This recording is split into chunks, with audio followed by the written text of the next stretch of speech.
नमस्कार दोस्तों, सुरेखा गुप्ता के चैनल में आप सभी का बहुत बहुत स्वागत है, अभिनंदन है। कैसे हैं आप सभी?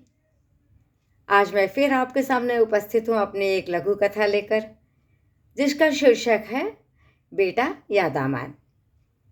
मेरी लघु कथा इस तरह है। अम्मा, आंखें तो खोलो। अम्मा, थोड़ा पानी तो पी लो। कुंतु की आंखें लगातार बह रही थी। आंसू थे कि थमने का नाम नहीं ले रहे थे। अम्मा, प्लीज आंखें तो खोलो। बार बार कुंती यही कहे जा रही थी। अम्मा ने धीरे से आंखें खोली। उनकी पथराई आंखें न जाने क्या ढूंढ रही थी। अतीत उनका पीछा नहीं छोड़ रहा था। वो याद कर रही थी। दोनों बेटियों की शादी कर जीवन बहुत आराम से गुजर रहा था। अचानक स्तन कैंसर ने उन्हें जकड़ लिया। फिर शुरू हुई अस्पताल की दौड़ भाग। बेटियां दामाद आते, अस्पताल ले जाते। दवाइयां चल रही थी। आखिर बेटियां कितनी बार आती? बड़े दामाद भगवान से जी ने कहा, अम्मा, हमारे साथ शहर चलिए। आपकी देखभाल भी अच्छी होगी और आपका इलाज भी अच्छा होगा। पर अम्मा की रूढ़िवादिता उन्हें रोक रही थी। बेटियों के घर कैसे जाकर रहूं? क्या कहेगा समाज? काश मेरा भी एक बेटा होता। अम्मा बस यही सोच रही थी। भगवान सिंह जी ने अम्मा को हिलाते हुए कहा, अम्मा प्लीज चलिए हमारे साथ। आपका बेटा ही बनकर रहूंगा मैं। देखिए, आपको कोई कमी महसूस नहीं होगी।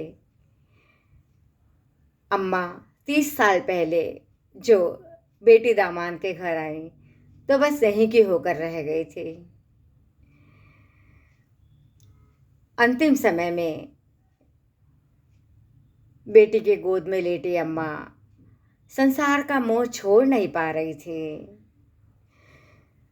कुंती ने रोते हुए अपने पति भगवान से जी की ओर देखा और कहा, सुनो, अम्मा की तड़प मुझसे देखी नहीं जा रही है। शायद वो चाहती हैं कि आप ही उनके करीब आएं।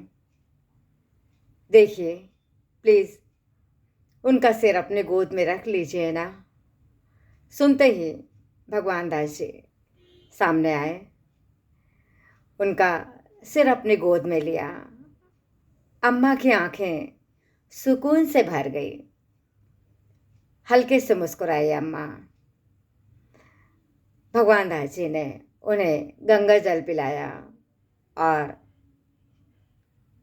अम्मा की आंखें सदा के लिए बंद हो गई। अम्मा चिर निद्रा में समा गई। मेरी कथा बस इतनी ही दोस्तों। बताइए कैसे लगी मेरी कथा?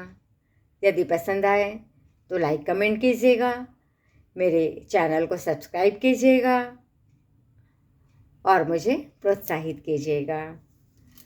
फिर मिलते हैं एक नई लघु कथा, नए संस्मरण, नई कहानी के साथ। तब तक के लिए मुझे आज्ञा दीजिए। नमस्कार।